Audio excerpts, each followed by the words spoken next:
Right.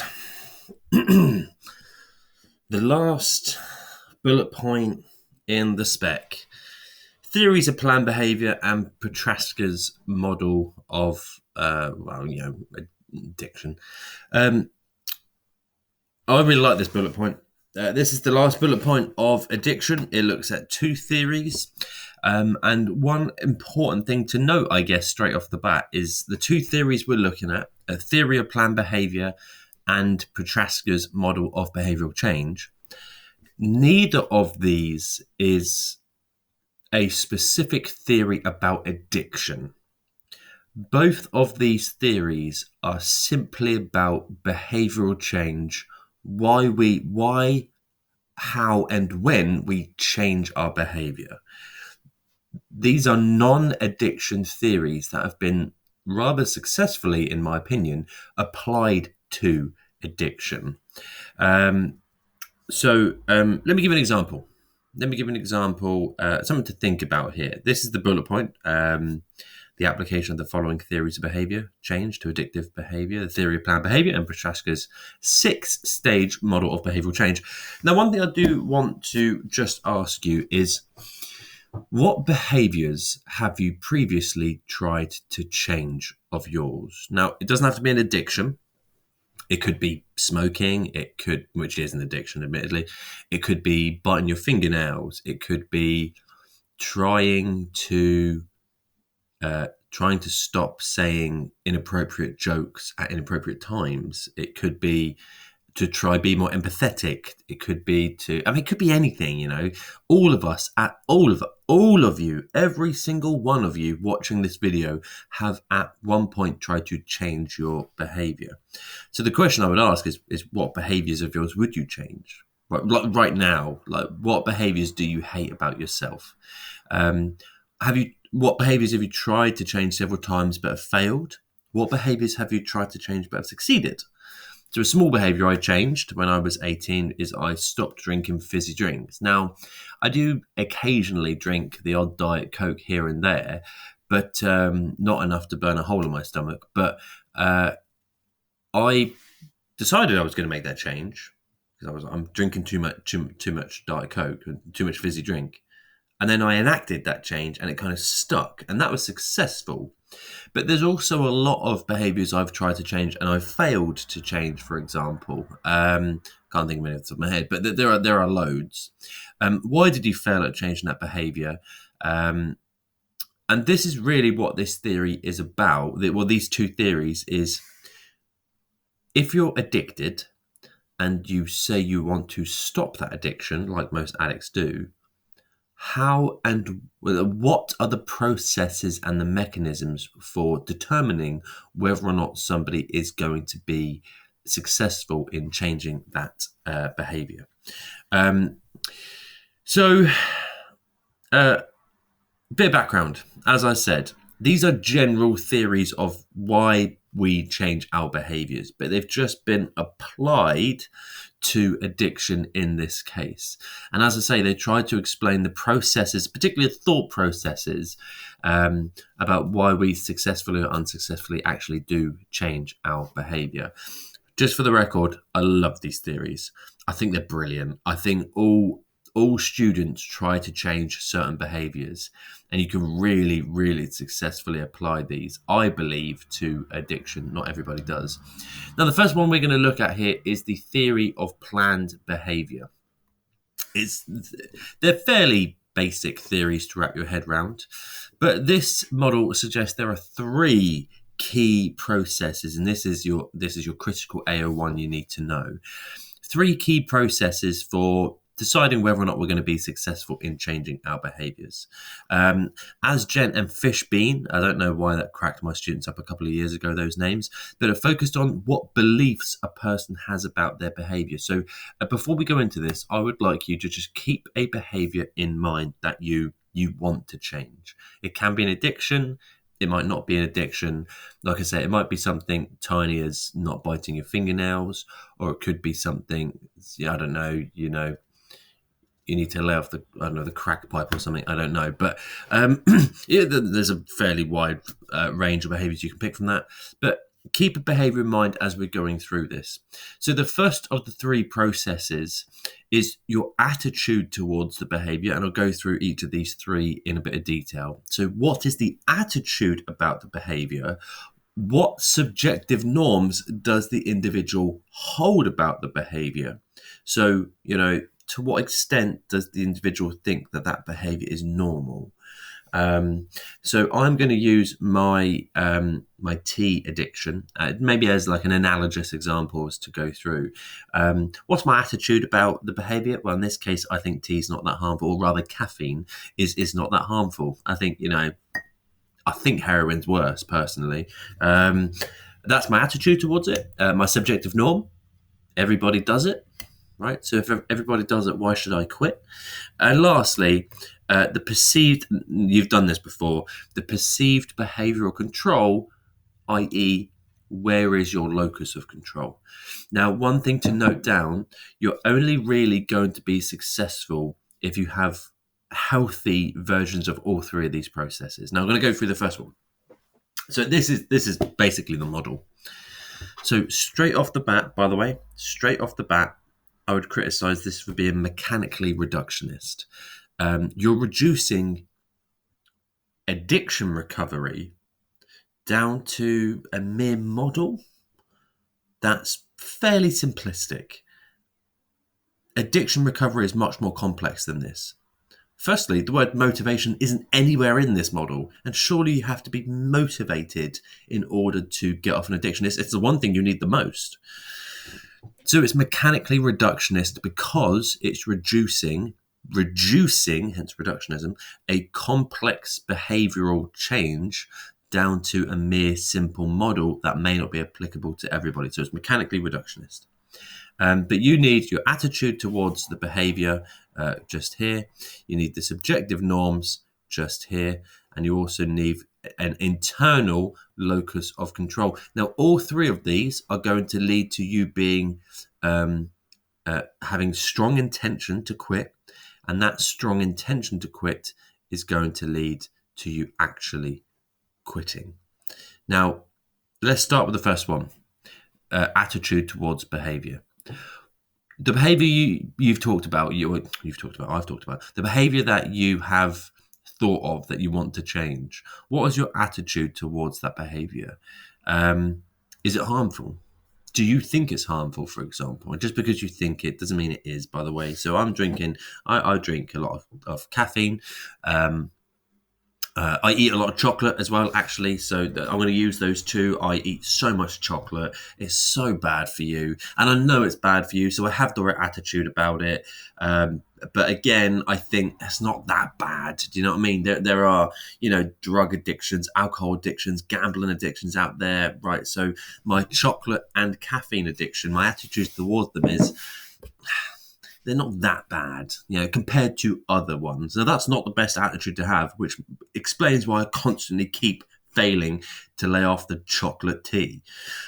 So in this case, if the addict recognizes that the behavior is a negative one, it increases the chances of recovery. But do all addicts recognize this? No, you are addicted to quite a lot. You're addicted to your social media, for example. You're addicted to tea and coffee, like I am.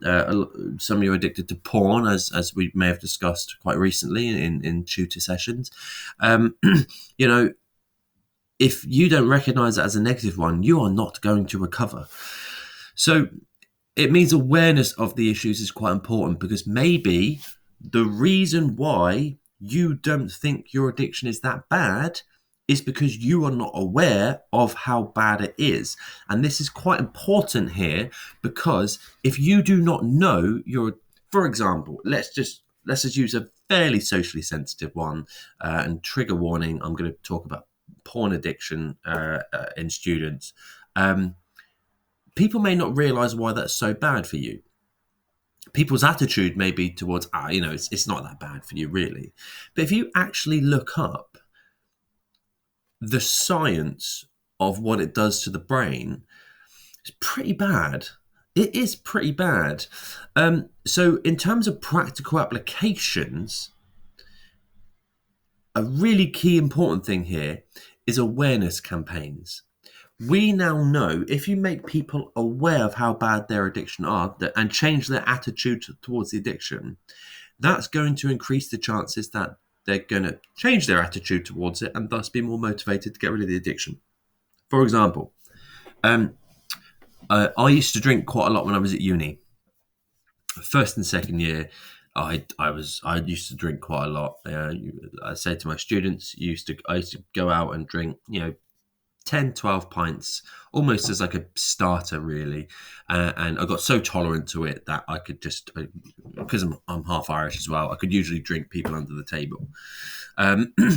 But I remember I had a lecture it was a psychology lecture on what alcohol does to the body.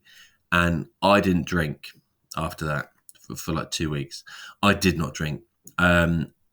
If you read what alcohol does to the body, it's pretty terrifying, to be honest. And students, and hold that thought actually, because students hear this and then continue to go to drink, but we'll come to this in a second.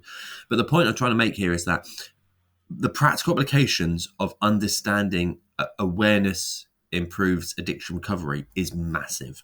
So I'm going to ask you to probably, and if I don't teach you, I want you to think about it. What awareness campaigns are you aware of? For example, this one is Alcohol Change UK on the right-hand side. Is basically raising awareness of the things that happen if you have an alcohol addiction. And now you may not know this, hence the reason you're like, oh, alcohol's fine, I love alcohol, blah, blah, blah. Maybe you don't know it. So alcohol addiction, generally just drinking alcohol, by the way, you don't have to be addicted for this to happen. But dementia, brain damage, depression, anxiety, a lot of cancers, particularly of the mouth going down to the stomach, heart, hypertension, risk of stroke, breast cancer increases in male and females, by the way, liver, don't open that door. A lot happens to the liver, stomach and bowels, gastritis, stomach ulcers, cancer of the stomach, bowel, reproductive system, temporary impotence and reduced fertility. And that's just the start of it, to be honest. So if we raise awareness, what we are essentially doing is we're helping people's attitudes towards getting over their addiction. Now, if I were to sit down with my students and say this to all of them, how many of them are going to stop drinking? The problem we have is that raising awareness is not enough. You also need to tackle the subjective norms. So if I were to sit with my students and say, look, alcohol does all this, they're all going to continue drinking. Why? Because basically they believe that it's the norm for teenagers to drink heavily, for example. They look at their group and they say, okay, well, everyone drinks. So why should I quit if everybody else is drinking? In fact, I'm going to be the weird one. Normative social influence. Remember from the first year, normative social influence says we want to do what everyone else does to gain approval and to avoid disapproval and not to be kicked out of the group. So if we're the one who suddenly goes, well, I'm not drinking anymore, we worry about that. So you can come at subjective norms from two ways.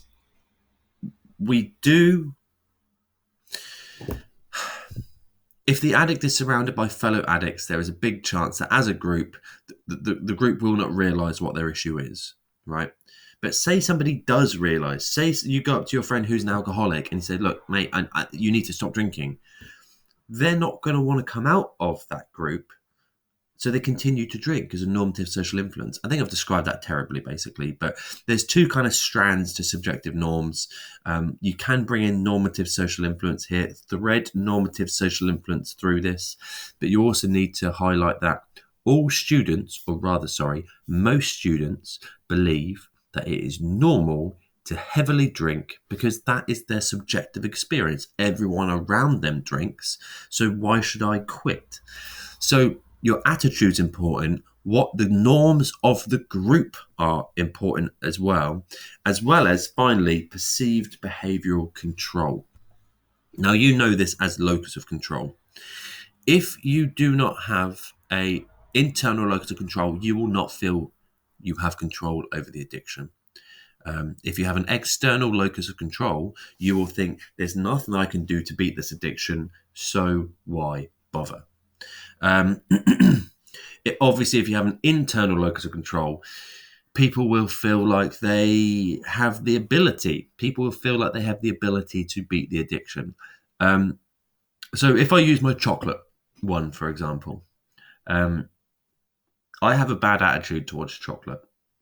I know it's bad for me, but the second I think that, I think, well, at least you're not on crack cocaine. You know, at least you're not addicted to cocaine. Straight cocaine, neat cocaine. At least you're not addicted to heroin. Chocolate's not a bad thing. So that's not a great attitude to have, firstly. So fail. My subjective norm is everybody eats chocolate, and it's normal to eat chocolate, and I also don't want to quit it. But I do have an internal locus of control. So I've got one of the three, and that explains why I'm not in a place where I have great intention to quit. I always say I'm going to quit. I always say I'm going to not go shopping and buy loads of chocolate and buy loads of tea, and I end up doing it anyway, right? Because I am an addict.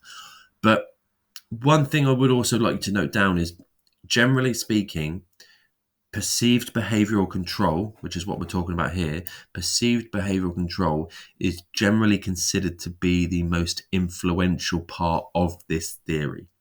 If you don't have if you have an external locus of control, you are not getting rid of that addiction. Not a chance. Not a chance. By that point, you've almost given up, really.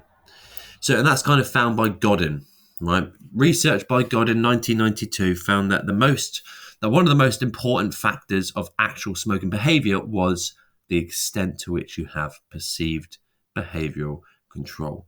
So, strategies to help people break smoking should focus on giving people the sense that they have more control. So, your weed addiction, your alcohol addiction, if I was your therapist, I would sit you down and say, look, you can do this. It is possible. This addiction, yes, it has its claws in you, but you can actually beat it.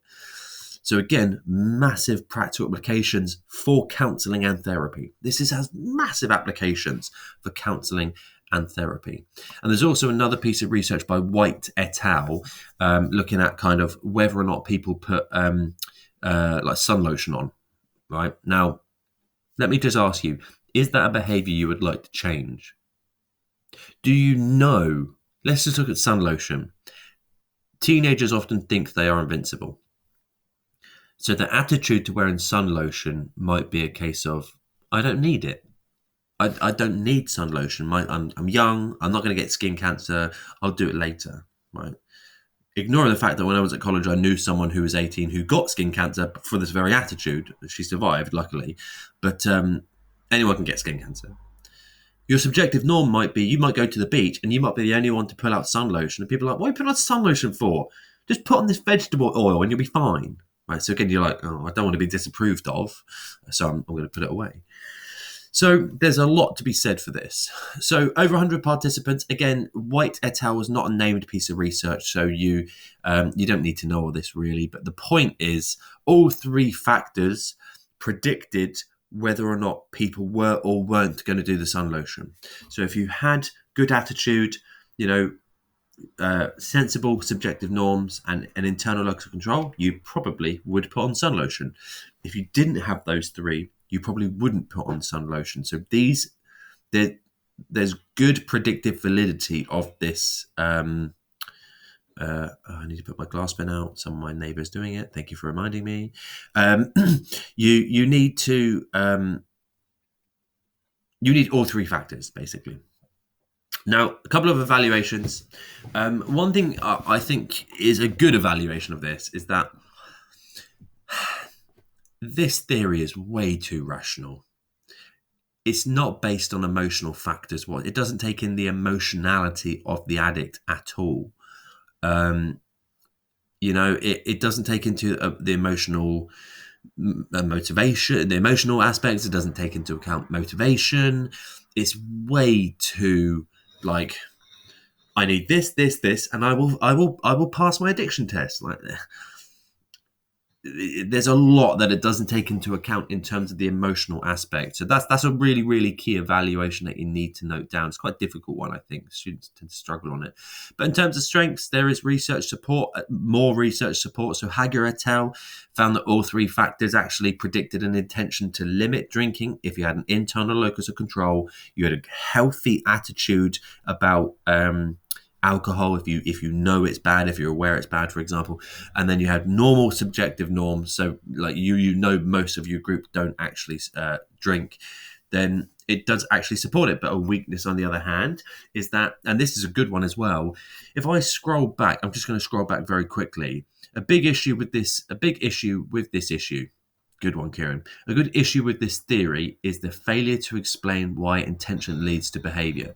So if I scroll back, will you stop putting out your glass? If I scroll back, it just says if you have intention, you do behaviour. That's a bit simplistic, really. Like, this theory fails to explain the processes and the mechanisms of how exactly having an intention leads to behavioral change, and therefore this theory is lacking in explanatory power of how addictions actually happen. It also completely fails to mention anything to do with relapse. So you may be intended to quit. Does that mean you quit fully? No, it fails to explain that even if you successfully quit the behavior, you may relapse. And this theory is, in my opinion, crap for only the reason that it doesn't take into account relapse. In terms of other strengths as well, it does have face validity. It makes sense that we need to have an internal locus of control. It makes sense that we need to have a good attitude of the addiction in order to start getting over it. It makes sense that we will look at our friends about what our friends do, what our groups do, and go, well, they all do it, so why would I quit? Whereas if you're looking at your friends going, I think I'm the only one who does it here, you're probably much more likely going to quit. And then there's also a fairly basic but useful other weakness here as well. Now, there is a model pill, as always. So despite and what I'm trying to get my students to do at the minute is to just start doing this, start linking previous points in with your current point. I think that's really, really good practice. Despite the research support for the theory of planned behaviour, much of the research relies too heavily on self-report methodology. Right, I need a piece of research here or a logical speculation. For example, in order to ascertain someone's personal attitudes, questionnaires or interviews must be used. And this also applies for an individual's locus of control and as well as their subjective norms. Now, one question you might want to ask yourself, I haven't given a piece of research, but have I backed up my point? Yes, I have in this case. Now, why is this bad out of interest? Why is this bad that most of the research relies too heavily on self-report methodology? Whilst occasionally useful, self-reports are vulnerable to social desirability bias. Now I need to apply that to this theory.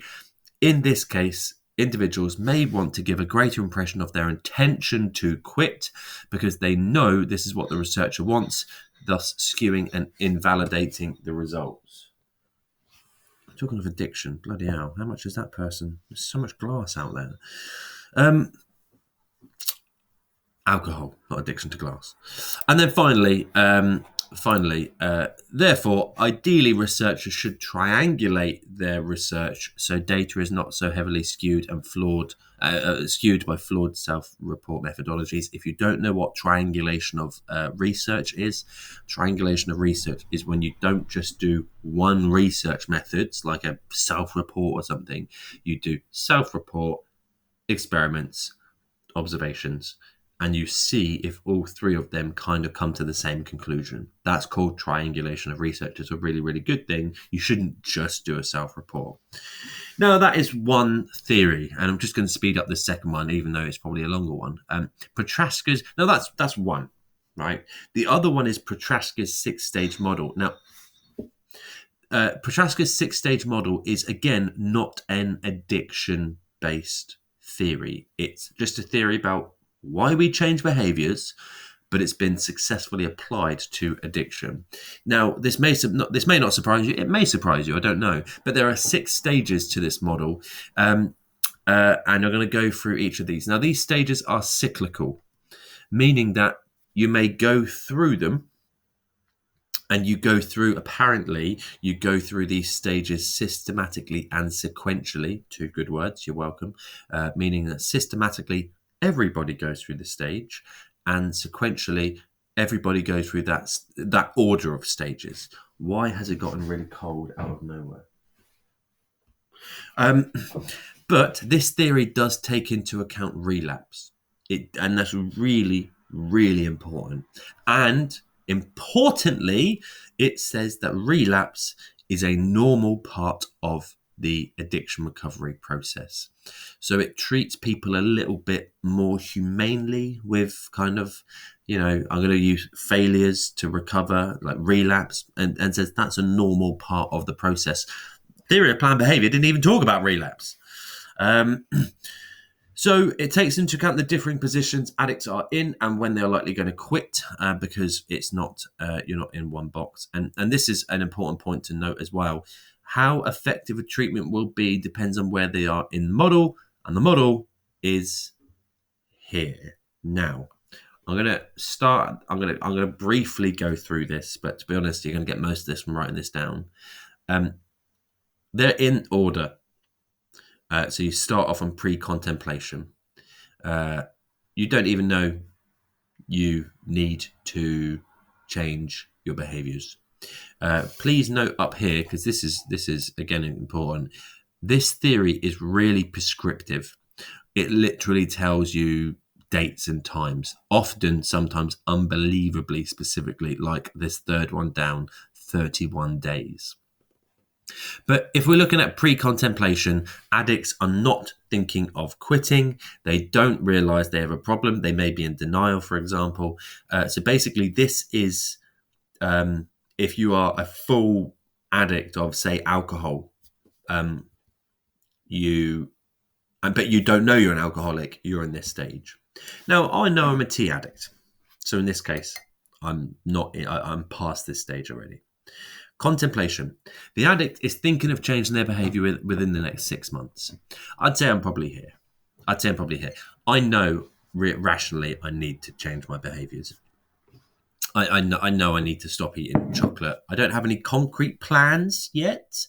And it says there they have not made any plans to change. They're just starting to recognize that action is probably needed. And I know I do that. Now, what I have done, big clap for me, is I do not drink caffeine beyond 6 o'clock.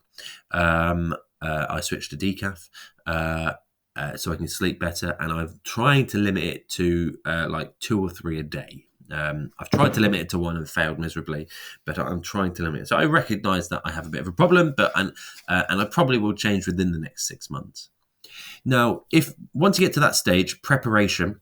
Okay, I'm ready for this. And this is more. You are going to quit within the next 31 days.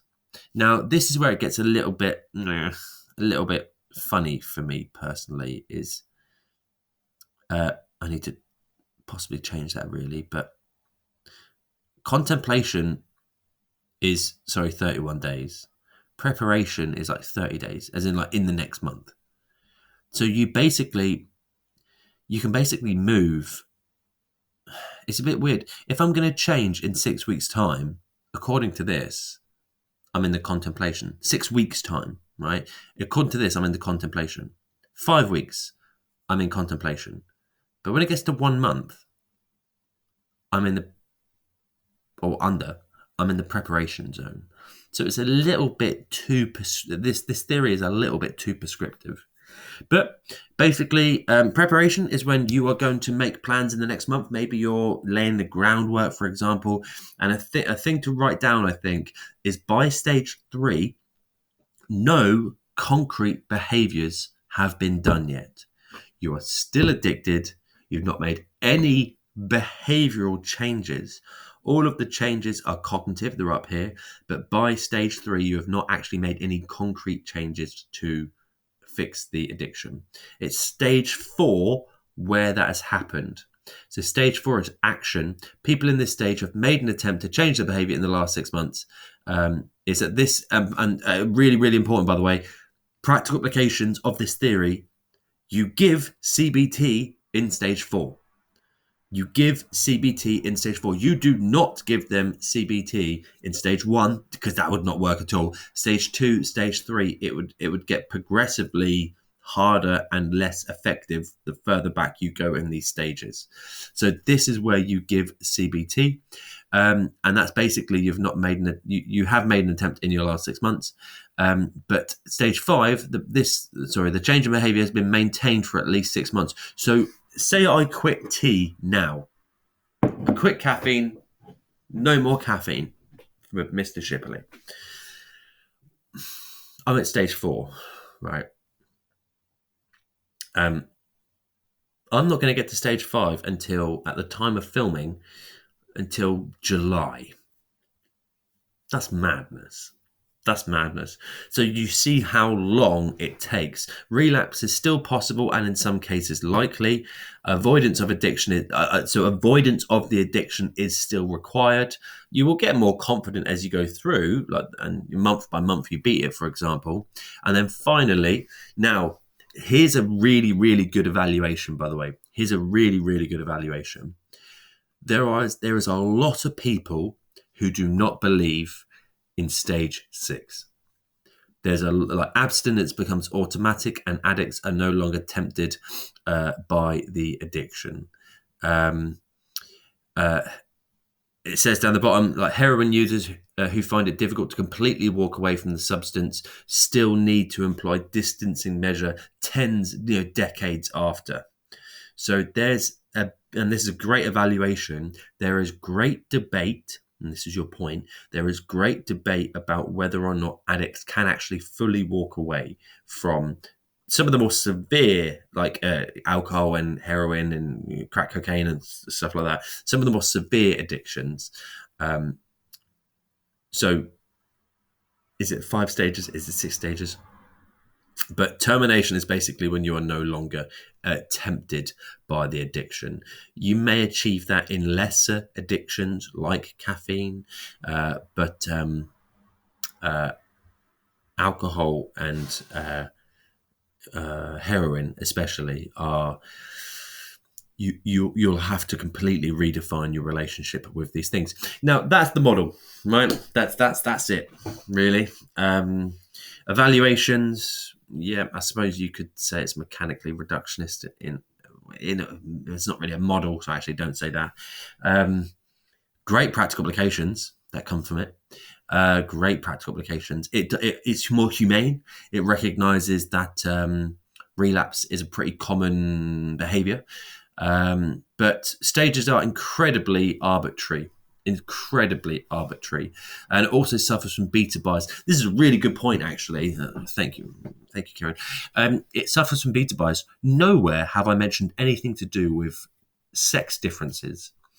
Is there a chance that men or women are better going through these stages or more successful going through these stages? I think there is a chance that, one of them probably is better, but this theory completely neglects it. So the theory does not consider any differences, despite there being anecdotal evidence that I think it's women are better at recovery. I don't know off the top of my head, but why is this bad? How do you elaborate on that? Well, you say, if men and women are different at recovering in this, as they apparently are, but the theory doesn't say that they are. This theory is only valid for a maximum one sex. In this case, it's only valid for one sex, and therefore it limits the usefulness because it can only explain addiction recovery for, let's say, men, and yet women are completely being ignored. So some good evaluations there. There's a model pill. I'm not going to stay too long on this because I've been talking too long already, but I think this is a really, really good model pill. And that's it, really. That's it. So if you are doing addiction, which if you're watching this far in, I imagine you are doing addiction, that's it. That's the whole Spec taught. So good luck in your exams.